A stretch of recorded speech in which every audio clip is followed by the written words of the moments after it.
በመካከለኛው ምስራቅ ሰማይ ስር የሰው ልጅ ታሪክ ሊመዘግባቸው ካሰባቸው እጅግ አስፈሪና ደማዊ ምዕራፎች መካከል አንዱ ዛሬ በቴህራን አደባባዮች ላይ በደም እየተጻፈ ይገኛል። ዓለም ትንፋሿን ውጣ አይኖቿን ወደ ፋርስ ምድር አቅንታ በከፍተኛ ድንጋጤና ሽብር ውስጥ ሆና የሚቀጥለውን ሰከንድ እየጠበቀች ነው። ይህ ተራ ሕዝባዊ ተቃውሞ አይደለም። ይህ ለ45 ዓመታት የታመቀ ቁጣ እንደ እሳተ ገሞራ ፈንድቶ መላውን ቀጠና ወደ አመድነት ሊቀይር የሚችል የታሪክ ማዕበል ነው። የዋሽንግተን የዋይት ሀውስ ምስጢራዊ ክፍሎች ዛሬ በጦርነት ካርታዎች ተሞልተዋል። ዶናልድ ትራምፕ በጠረጴዛቸው ላይ የተቀመጡትን ወታደራዊ አማራጮች ሁሉ እያገላበጡ ለኢራን አገዛዝ የመጨረሻውን የሞት ደብዳቤ ለመጻፍ ብዕራቸውን አዘጋጅተዋል። ውድ የኦርቢት ሚዲያ ቤተሰቦች እንደምን ሰነበታችሁ? ዛሬ በአሜሪካ በኩል ለዜጎቿ የተላለፈውን ኢራንን ለቃችሁ ውጡ የሚል አስቸኳይ ትዕዛዝ፣ እሱን ተከትሎ በአሜሪካ በኩል እየተሰናዳ ያለውን የጦር ዝግጅት እንዲሁም በኢራን በኩል የተሰጠውን ምላሽ በሰፊው እንዳሳልን። እስከ ዝግጅታችን ፍጻሜ ድረስ አብራችሁን ቆዩም። ቻናላችንን ሰብስክራይብ በማድረግ ቤተሰብ መሆኑን አይርሱም።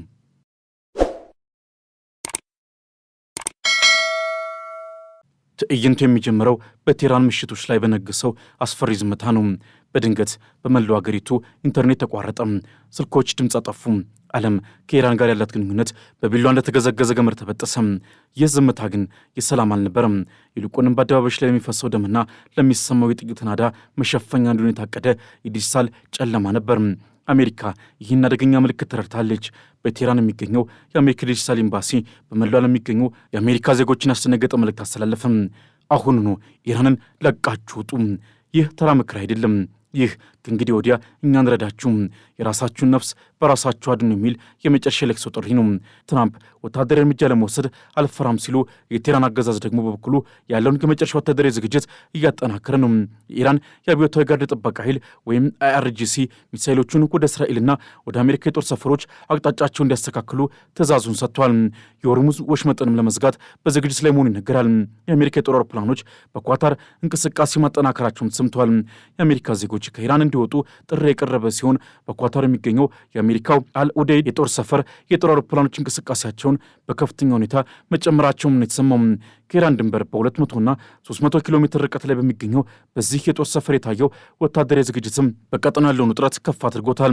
እንደ ሮይተርስ ዘገባ ከሆነ እሑድ ምሽት በርካታ የአሜሪካ ወታደራዊ አውሮፕላኖች ከዚህ የጦር ሰፈር ተነስተዋል። ከእነዚህ መካከል የነዳጅ መሙያ KC-135 ታንከሮችና B-52 የተሰኙ ስልታዊ የቦምብ ጣይ አውሮፕላኖች እንደሚገኙበት የእስራኤል መገናኛ ብዙሃን ዘግበዋል። ከኳታር ዋና ከተማ ዶሃ በስተደቡብ ምዕራብ 35 ኪሎ ሜትር ርቀት ላይ የሚገኘው ይህ የጦር ሰፈርም በአካባቢው ካሉ ግዙፍ የአሜሪካ ወታደራዊ ተቋማት መካከል አንዱም ነው። ሰፈሩ ከ10 ሺህ በላይ የአሜሪካ ወታደሮችን የሚያስተናግድ ሲሆን 4500 ሜትር ዝመት ያለው የመንገደኛ ማረፊያ ለግዙፍ የጦርና የጭነት አውሮፕላኖች ምቹ ተደርጎ የተገነባ ነው። ከዚህ ወታደራዊ እንቅስቃሴ ጋር በተያያዘ የአሜሪካ የውጭ ጉዳይ ሚኒስቴር አስቸኳይ ማስጠንቀቂያ አውጥቷል። በኢራን የሚገኙ የአሜሪካ ዜጎች ያለምንም ቅድመ ሁኔታ ሀገሪቱን ለቀው እንዲወጡ ሚኒስቴሩ ጥሪ ያቀረበ ሲሆን ይህ የድንገተኛ ጊዜ ማስጠንቀቂያ በቀጠና ያለውን ስጋት አመላካች ሆኗል። በተጨማሪም ዜጎች ከመንግስት እርዳታ ሳይጠብቁ በራሳቸው መንገድ መውጫ እንዲያመቻቹ፣ መውጣት የሚችሉ ደግሞ ደህንነታቸው በተጠበቀ ስፍራ እንዲቆዩ ታዘዋል። ነዋሪዎቹ እንደ ውሃ፣ ምግብና መድኃኒት ያሉ መሰረታዊ አቅርቦቶችንም አስቀድሞ እንዲያዘጋጁም ሚኒስቴሩ በጽኑ አሳስበዋል። የዶናልድ ትራምፕ አስተዳደር በኢራን ላይ የከፈተው ጦርነት በመሬት ላይ ብቻ አይደለም፣ የኢኮኖሚ አቶሚክ ቦምብም ጭምር ነው። ትራምፕ በትሩዝ ሶሻል ገጻቸው ላይ ጣሉት ያ ድንገተኛ ትዕዛዝ ዓለምን በሁለት ጎራ ከፍሏታል። ከኢራን ጋር የንግድ ግንኙነት ያለው ማንኛውም ሀገር ከአሜሪካ ጋር በሚያደርገው ንግድ ላይ 25 በመቶ ታሪፍ ይከፍላል። ይህ ማለት ኢራንን መርዳት ማለት ከአሜሪካ ጋር ጦርነት ውስጥ መግባት ማለት እንደሆነ ለብራዚልና ለሩሲያ የተላከ ግልጽ መልእክትም ሆኗል። ትራምፕ የኢራንን የገንዘብ ቧንቧ መዝጋት ብቻ ሳይሆን ኢራንን እንደ ሸቀጥ ሊጠቀሙባት የሚሞክሩ ሀገራትንም ጭምር አንገት ለመቁረጥ ቆርጦ ተነስቷል እየተባለ ነው። ይህ የኢኮኖሚ ቀባ የኢራንን አገዛዝ ከመቼውም ጊዜ በላይ እያዳከሙ ስለመሆኑ እየተሰማም ነው። አደጋው እዚህ ላይ ነው። ትራምፕ በአሁኑ ሰዓት በኢራን ላይ የሳይበር ጥቃት፣ የኢኮኖሚ ማዕቀብና ቀጥተኛ ጋጌ ድብደባን ጨምሮ በርካታ አማራጮችን እያጤኑ ነው። የአሜሪካ የጦር መርከቦች ወደ ፋርስ ባህረ ሰላጤ እየጠጉ ነው። ተዋጊ ጀቶች በቃታው ላይ ጣታቸውን አሳርፈዋል። የኢራን ሕዝብ ይበቃል ባለበት በዚህ ሰዓት ትራምፕ ይህን አጋጣሚ ተጠቅመው የኢራንን አገዛዝ ከታሪክ ገጽ ለማጥፋት ታላቅ ቁማር እየተጫወቱ ይገኛሉ እየተባለ ነው። ባለፈው ዓመት የአሜሪካና የእስራኤል ተዋጊ ጀቶች የኢራን የኒውክሌር ተቋማት ሲደበድቡ የደረሰው ውድመትም ዛሬ በኢራን መሪዎች ልብ ውስጥ ከፍተኛ ቁጭትና ፍርሃትን ፈጥሯል። ኢራን በመካከለኛው ምስራቅ ለዓመታት የገነባችው መረብም ከመቼውም ጊዜ በላይ እየፈራረሰ ስለመሆኑ ይነገራል። በጋዛና በሊባኖስ የነበሩት አጋሮቿ ክንፋቸው ተቀጥቅጧል። የፋይናንስ ምንጯም ዛሬ ኢራን ብቻዋን ነች እየተባለ ነው።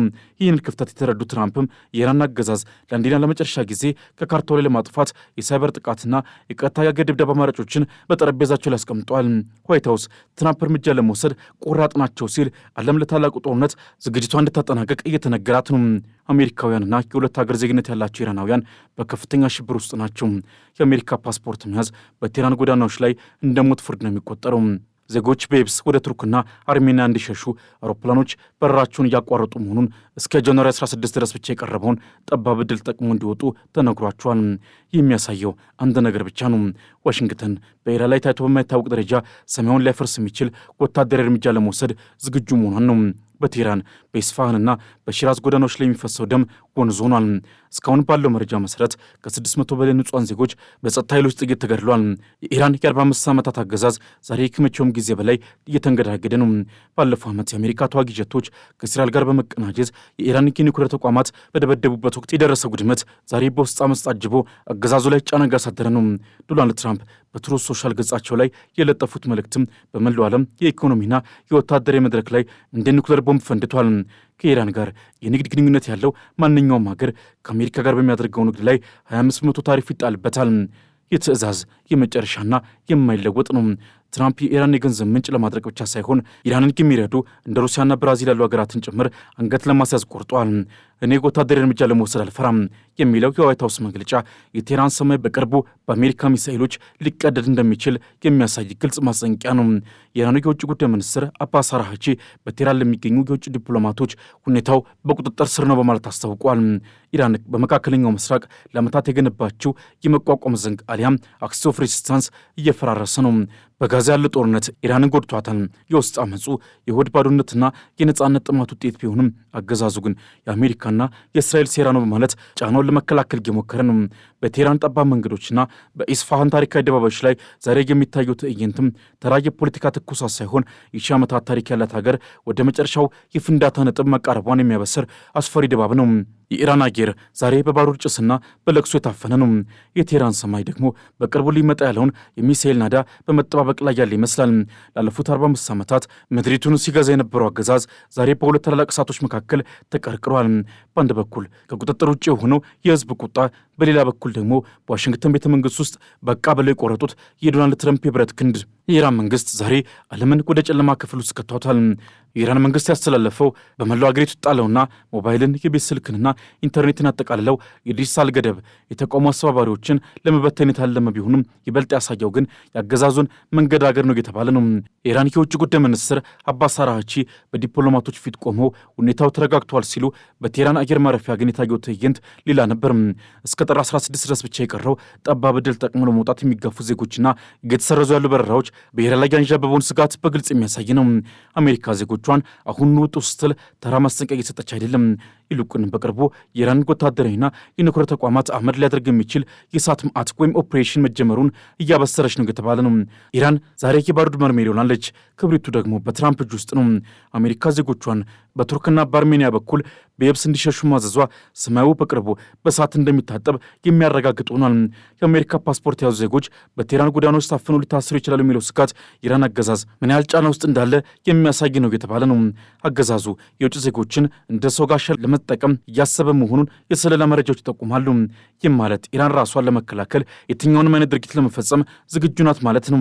600 አስክሬኖች በየጎዳናው ሲወድቁ የአገዛዙ ባለስልጣናት ግን ሁሉንም ነገር ተቆጣጥረናል እያሉ ነው። ነገር ግን ይህ ምላሽ ለረጅም ጊዜ የሚቀጥል አይመስልም። የኢኮኖሚ ውድቀት፣ የህዝቡ ቁጣና የትራምፕ የብረት ክንድ ተገናኝተው የፐርሺያ ምድር ለናጎጧት ነው። ዛሬ በቴህራን የሚታየው ዝምታ የታላቁ ፍንዳታ መጀመሪያ ነው። አሜሪካ ዜጎቿን ኢራንን ለቃችሁ ውጡ ስትል ለኢራን አገዛዝ ጊዜ አልቋል እያለችው ነው። ይትራክ የሚነግረን አንድ ዘገናኛ ቃል ነው።